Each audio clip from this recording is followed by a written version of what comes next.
Hello, everyone, and welcome to the first ever emergency episode of the Hammer Territory podcast. I'm your host, Brad Rowland, coming to you deep into the night here on a Sunday evening into Monday. In fact, it is now officially Memorial Day as I'm recording this podcast. We are part of the Foul Territory Network. Make sure you check out the shows there across the board: Foul Territory, Northside Territory, Dodgers Territory, etc. Also want to encourage you at the top of the podcast to go ahead and subscribe to our podcasts anywhere you might find your podcasts.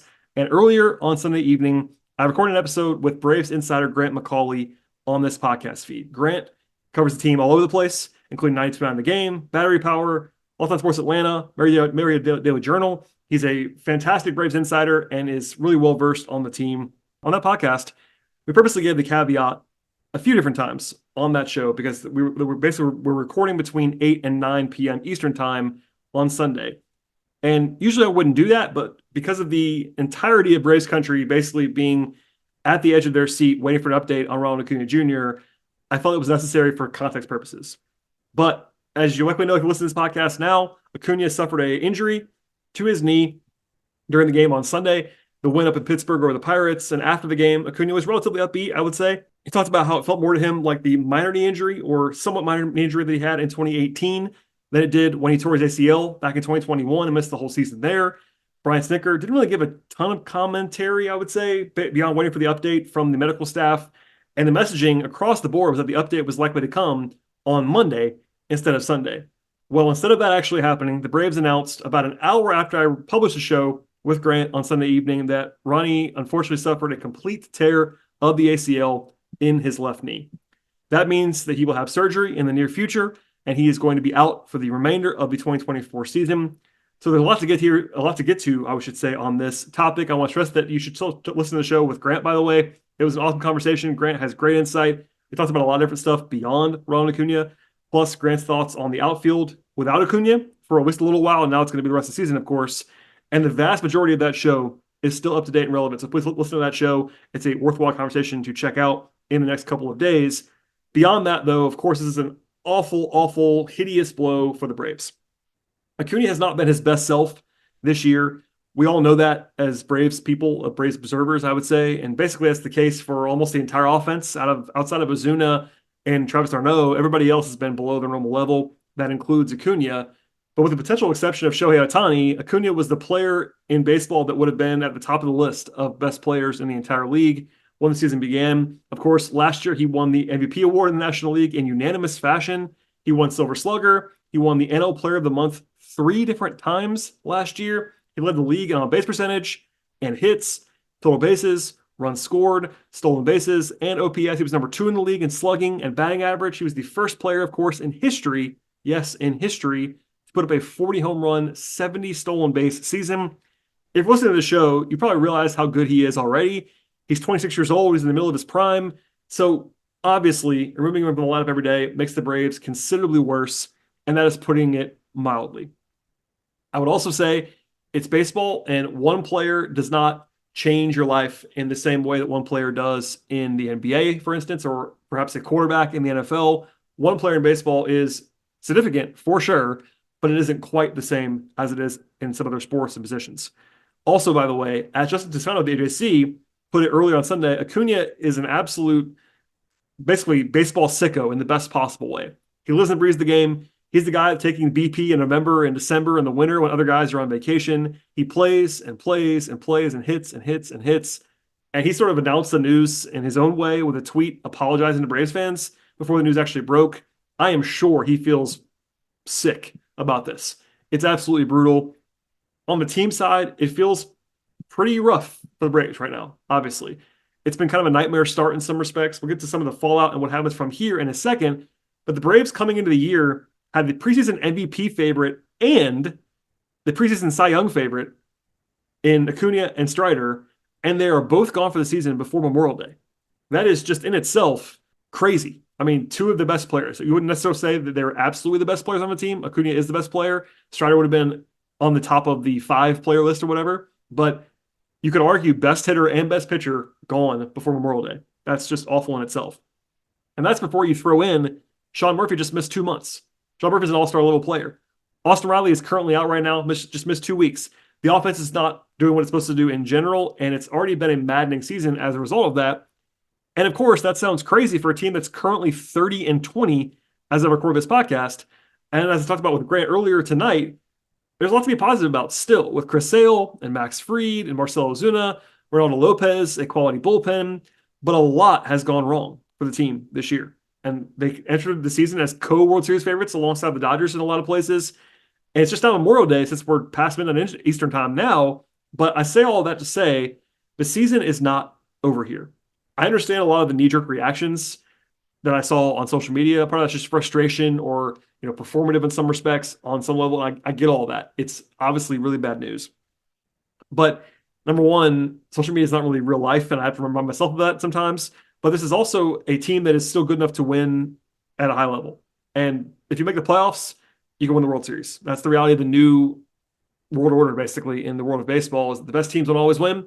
And the Braves have been on the wrong side of that a couple times. And in 2021, you could argue they weren't the best team, but they got hot at the right time, and they made it all the way there. So the easy layup is actually about that topic, in that the Braves won the World Series 3 years ago with a roster that on paper was worse than the current roster that they have. And also without Ronald after he went down in the middle of that season with the torn ACL. That does not mean that they're definitely going to do it again. But nothing is over. Nothing is dead here. They are still alive. They're still very talented. We'll get into all that and more coming up in a second. But that's kind of the overview of things. And in a second, I'll touch on what's going to actually happen next with regard to the outfield, how the Braves might adjust things in the future. But first, a word on AG1 from our friends Scott Braun and Eric Kratz of Foul Territory. Kratz here from FT. I wasn't feeling as focused as I wanted to be and heard some buzz about AG1. Since drinking AG1 daily, I've felt energized, locked in, and ready to hit the day.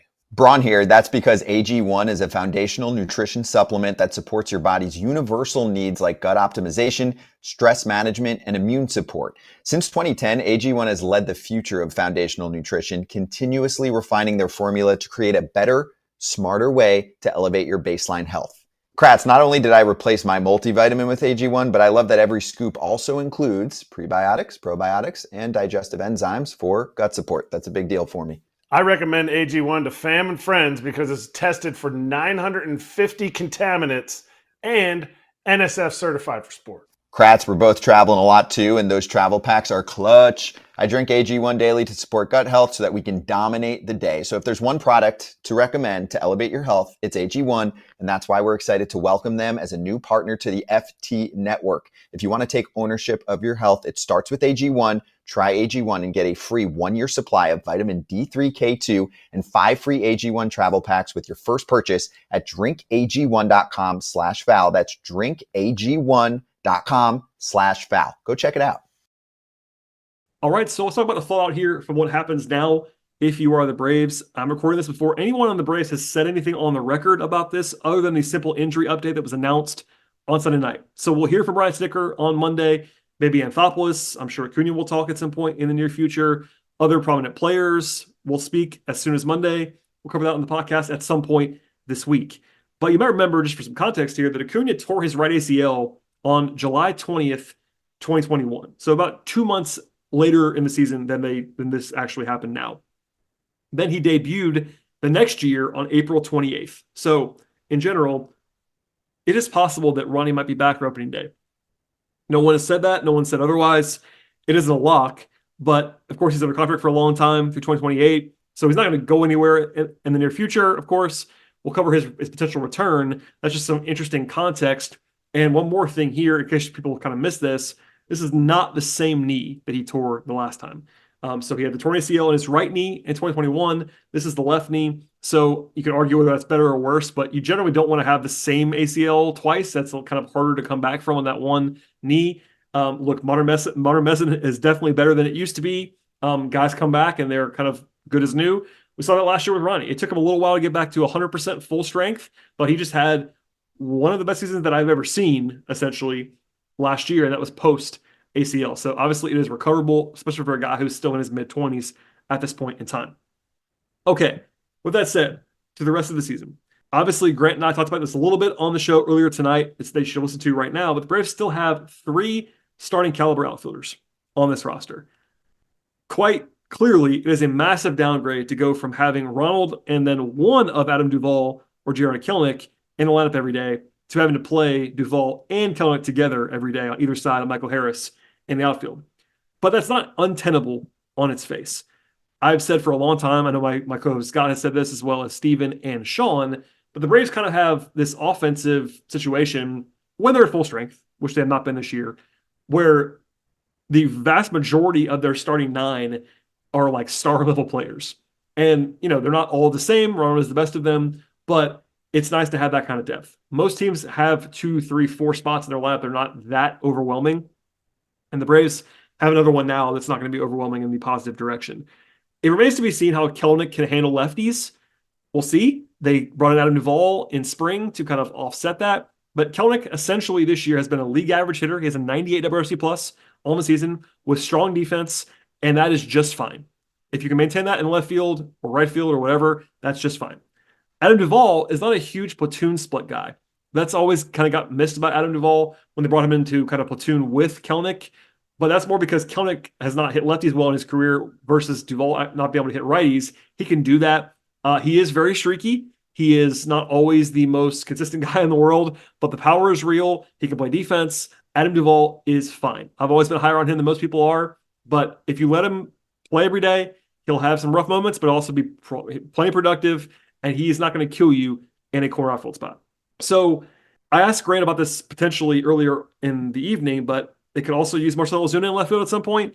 He didn't rule that out when I asked him that question. I think it's an option, not one that they're likely to go to anytime soon, but Marcell, I'm sure, has an outfield glove. He'll be bad there. He's not a good defender. He has no arm at all. But if they are in a situation where they just cannot score runs, especially when Murphy comes back, you could see a day or two during a week where you might want to play Murphy, d'Arnaud, and Ozuna. And the one way to do that would be to have Ozuna play left field, unless Matt Olson goes down. But there you go. Then, of course, you have the potential to address the situation externally. Alex Anthopoulos is not afraid to make a move, obviously. But the reality is, it's Memorial Day, and the vast majority of baseball trades do not happen this early. There's been one notable trade so far, I would say, this season across baseball. It was Luis Arraez. But like most of the time, you're waiting until at least like mid-June, late June, even July before a lot of deals start to happen. And I think what's most likely to happen now is that the Braves will roll with Kelnick and Duvall for a while. And if they want or need to upgrade later on this summer, they'll go ahead and try to do that. I referenced 2021 once earlier on this podcast, but Alex essentially went out and got an entirely different outfield at the deadline after Ronnie went down that summer. And they had a pretty calamitous situation in the outfield at that point in time. It can be done. They can find someone, especially in a corner spot, to help you for relatively cheap on the market. I'll also say this, though. Michael Harris needs to be kind of in bubble wrap now. Michael Harris is extremely valuable anyway, but center field is harder to replace. And Michael Harris is, of course, healthy right now and is a very good player, but he's even more important than he was before because without Ronnie, he's the centerpiece of that defense in the outfield and also the offense in some respects out there.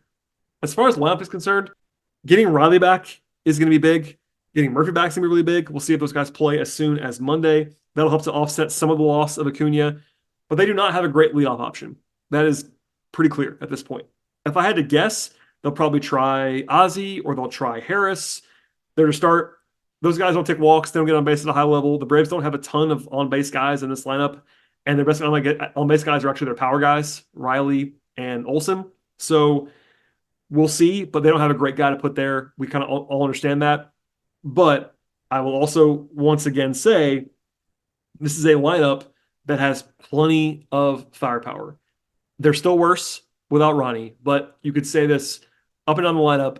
They have, in my mind, the best catcher duo in all of baseball when Murphy is back. At first base, you have a top 5 guy in the league in Matt Olson. At second base, you have a conservatively top 8 guy, top 10 guy in Ozzie Albies. At third base, you have a top 5 guy in Austin Riley. You still have a lot of production in this lineup. And it's not the same about Ronald, but again, they won the World Series without him. They can do it again if everything comes back together. As of earlier tonight, Fangraphs gave the Braves a 98.7% chance to make the playoffs and about a 17% chance or so to win the World Series. Those playoff odds, I think, are still relatively in line with where I'd have them. It's very forgiving to make the playoffs in this current iteration of baseball. The division is going to be an uphill battle. The Phillies are playing great. The Braves are down by 6 games right now. That's obviously not crazy to overcome. We've seen them do more than that against the Mets in previous years. And it's still early, but making the playoffs is not necessarily win the division. And they have a pretty clear path to doing that, if you ask me. The World Series chances, I think, will come down. Number one, that was pretty rosy for a team that's not even winning the division right now, I would say. But getting in the dance is the name of the game when it comes to the World Series. It frustrates me to no end in some respects. I don't like the expanded playoffs. I know this is a new podcast, but on our old feed at Battery Power, this is a topic we talked about a lot, where I think in baseball, the ultimate large sample size sport, there should be a smaller playoffs and with longer series and less variance and all that stuff, but I have lost that battle. Baseball is all in on expanded playoffs and shorter series, and I get it, and it's definitely exciting. It does not reward the best teams necessarily. Yes, home field matters, all that stuff, but the value, quote unquote, of getting the playoffs and having home field or winning the division is not what it used to be when it comes to playoff advantages. So, if you knew that you were actually going to get the absolute peak Acuña from this point forward, which you didn't know, but let's just assume that this could be a 4 or 5 win drop off from him to an average player the rest of the season. He's that good. But it's hard to project that. And again, he was struggling this year to some extent so far. So I would say, to wrap it up, 2 things can be true at once here. Losing Ronald notably changes things for the Braves. Even if he's not the best player in the world, which he might be, he's definitely in the top 5. And you don't replace that guy very easily. He is really, really, really good and really hard to replace. The second thing, though, is that the Braves can still win the World Series. Alex is not shy about making moves, of course. I said this before, they still have a lineup that has a bunch of stars in it. Olsen, Riley, Murphy, Ozzie, Harris. Marcell Ozuna has been incredible this year, for instance. They still have a top-level rotation. They have 4 guys that they trust in the rotation, including legitimate ace in Max Fried. Chris Sale's pitching like an ace right now. Lopez and Morton are very good. That's a good situation. And they have a really good bullpen. A really, really good bullpen on paper. And those 3 things mean you have the pieces to run the World Series. The pieces to win. Not that they definitely will, but they definitely can. So if they're going to win the World Series for the second time in the last 4 seasons, it will have to be the second time in 4 seasons that they actually do it without Ronald on the field. It's doable. It hurts. There's no question about that. We'll have much more in the way of reaction to this news and just the reality of, again, arguably the best player in baseball, if not the best player, one of the top 5 players in baseball, being gone from Memorial Day on is huge. I won't hide that from you at this point in time. This is the first ever emergency podcast for a reason. We've kind of joked about this a little bit on previous episodes, but you don't want to be doing emergency pods in May because that usually would mean it's an injury. Or I guess maybe if you want to be rosy, it could be a contract or something like that. But not a lot can go well enough to inspire an emergency podcast in May. Unfortunately, Ronald Acuña's out for the season, and he'll go along with Spencer Strider. And this is obviously a weakened team from where it was supposed to be a couple of months ago. That's brutal. I understand everybody's kind of reacting to that. We'll have more context, but that's where we are right now. The Braves are still going to be good, I think. I'm confident in this team and the way it's been built. They still have every chance to be the same, maybe not the same level, but certainly the same results that they entered the season seeking. But in the meantime, they're a weekend, and we'll have much more on the fallout coming up. That's all I have on this shortened emergency podcast. Again, I recommend listening to the show that I did with Grant. It's longer than this one, much more depth on a lot of different things from Chris Sale, his starter battles, all those things are on that episode. That's not just Acuña, so that's why I want to recommend people listen to that show in addition to this one. And then we'll have much, much more later on this week from Stephen Tolbert, from Sean Coleman, from myself, and Scott Coleman will be back in the next week or so as well. So we'll have the full complement of podcast hosts coming up in the near future. Please subscribe to the show anywhere you might find podcasts. That includes Apple, that includes Spotify, Overcast. We would definitely appreciate ratings and reviews on the podcast as well. It helps us to sort of boost the algorithm in some respects. Also, please do us a favor. If you enjoy this podcast, and go ahead and share it with a friend or 2 or 3, uncles, aunts, brothers, cousins, parents, all that stuff. If they like the Braves, hopefully they'll find our show and enjoy it. We definitely appreciate all the support. Follow us on Twitter as well at Hammer Territory. And thanks for listening, everybody. Unfortunately, not the show that anybody wanted to be doing on this fine evening, but hopefully you got some updates there, and we'll have more later on this week. Stay tuned. We'll see you next time.